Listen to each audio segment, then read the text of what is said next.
नमस्कार मित्रों, आज माननीय प्रधानमंत्री जी के नेतृत्व में कैबिनेट की बैठक हुई और जिसमें Indian renewable energy development agency limited IRDA को, जो एक बहुत बड़ी भूमिका निभाती है रिन्यूएबल एनर्जी के विकास के क्षेत्र में, और रिन्यूएबल एनर्जी के क्षेत्र में पिछले कुछ वर्षों में मोदी सरकार में बहुत काम हुआ है।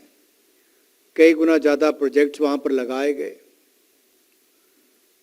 और उसमें इरडा की भी बहुत बड़ी भूमिका रही, क्योंकि फाइनेंसिंग करने के लिए और विशेष तौर पर रिन्यूएबल एनर्जी की फाइनेंस करने के लिए इस एजेंसी का स्थापना की गई थी।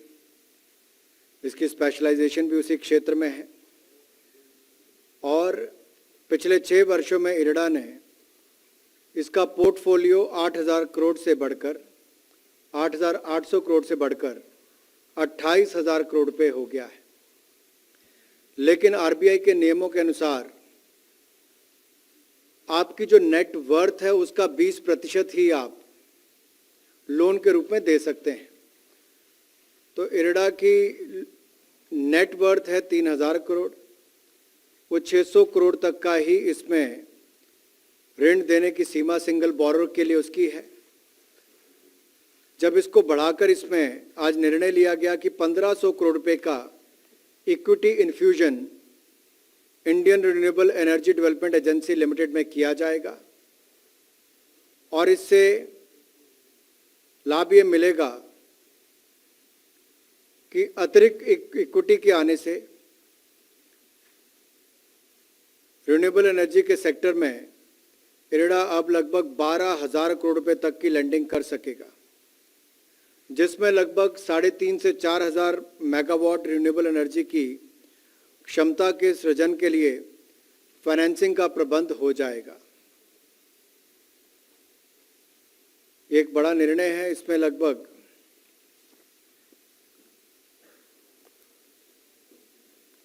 और दूसरा निर्णय लिया गया है, जो कोविड-19 महामारी के समय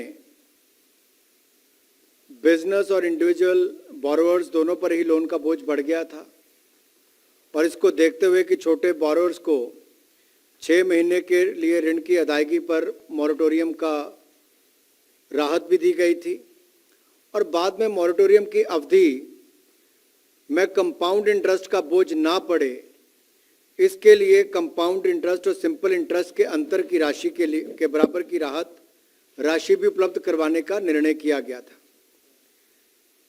इसके लिए लोन देने वाली संस्थाओं को भुगतान के लिए वर्ष 2020-2021 के बजट में 5,500 करोड़ रुपए का प्रावधान किया गया था। और आपको याद होगा, इस योजना के अंतर्गत ऐसे MSME loans, education loans, housing loans, consumer durable loans, credit card dues, automobile loans, personal loans और प्रोफेशनल्स और कंजम्पशन लोन्स को कवर किया गया था, जो कि एनपीएस नहीं थे और जिनकी बकाया राशि 2 करोड़ रुपए की सीमा के अंदर ही थी। और इसके लिए एसबीआई को इनके क्लेम्स का निपटारा करने के लिए 30 नवंबर 2021 तक का समय दिया गया था। एसबीआई के द्वारा वर्ष 2020-2021 के बजट में आवंटित 5,500 करोड़ रुपए, इसमें से 4,626 करोड़ रुपए का भुगतान कर दिया गया था। एसबीआई के पास इसके अतिरिक्त 1,846 करोड़ रुपए के क्लेम्स प्राप्त हुए हैं। तो अंततः शेष क्लेम्स जो बचे हैं उनकी प्रतिपूर्ति हेतु 973 करोड़ 74 लाख रुपए की स्वीकृति आज की गई है, ताकि ये जो डिफरेंस था कंपाउंड इंटरेस्ट और सिंपल इंटरेस्ट में, उसकी राहत भी इन उपभोक्ताओं को, बोरर्स को या ऋण लेने वालों को दी जा सके।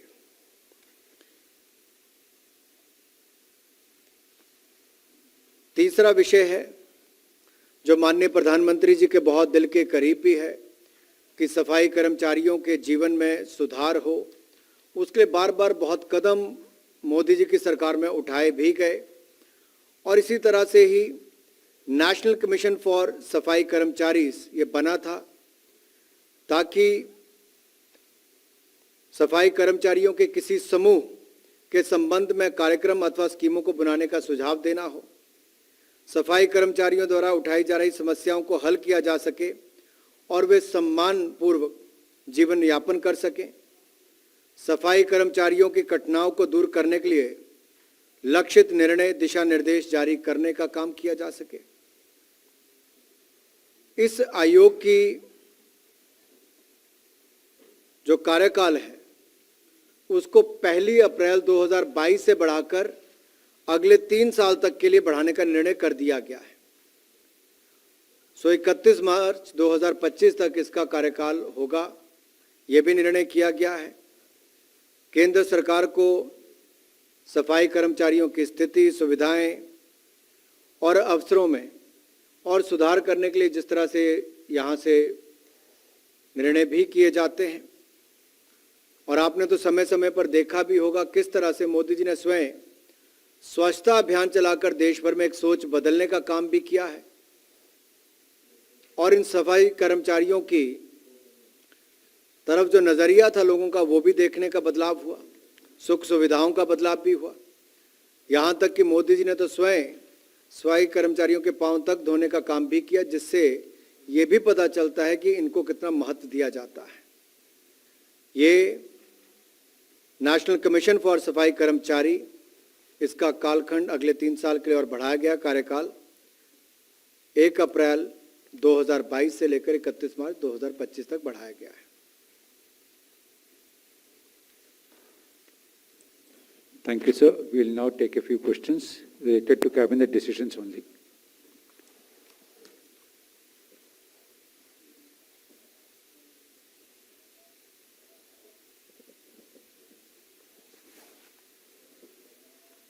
Okay, 107. Can you elaborate on IREDA equity infusion, sir? How its impact on the renewable sector, sir? Because you have mentioned about some megawatt numbers, sir. Could you come again, sir? Equity infusion की क्यों जरूरत पड़ी? कारण यह है कि हमारी सरकार के समय रिन्यूएबल एनर्जी पर बहुत फोकस किया गया और 500 गीगावाट के लगभग जो लक्ष्य निर्धारित किया गया उस दिशा में हम आगे बढ़े। जितना हमने तय किया था उसको भी समय से पहले हमने पूरा किया। और जब रिन्यूएबल एनर्जी पर इतना फोकस है, उसकी पावर जनरेशन कैपेसिटी इतनी बढ़ रही है, तो फाइनेंस की कैपेसिटी भी बढ़नी चाहिए। फाइनेंस करने के लिए स्पेशलाइजेशन किसकी है? वो IREDA की है, इरेडा की। उसके कैपिटल अगर कम है, क्योंकि RBI क्या है, जितनी आपके पास नेटवर्थ है उसका 20% ही आप सिंगल बोरोर को दे सकते हो। तो नेटवर्थ अगर आपकी 3000 करोड़ है तो आप 20% के हिसाब से लगभग 600 करोड़ ही दे सकते हो। तो इसलिए कैपिटल इन्फ्यूजन की गई कि इससे इसकी क्षमता बढ़ेगी और फाइनेंस करने की। जैसे मैंने कहा कि इसका 8800 करोड़ रुपए की पोर्टफोलियो था, जो पिछले 6 वर्षों में बढ़कर 28000 करोड़ रुपया हो गया है। तो इट्स ग्रोइंग, और जब ग्रोथ कर रही तो साथ साथ में कहीं ना कहीं कैपिटल इन्फ्यूजन की, इक्विटी इन्फ्यूजन की जरूरत पड़ती है। वो सरकार ने की है। इसको देखते हुए कि हमारा रिन्यूएबल एनर्जी सेक्टर भी ग्रो कर रहा है, तो साथ में फाइनेंस करने वाली एजेंसी भी, उसकी ग्रोथ भी हो, लेंडिंग भी बेहतर कर पाए।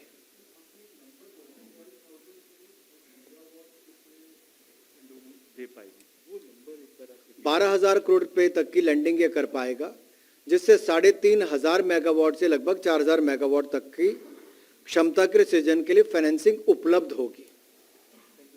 Thank you.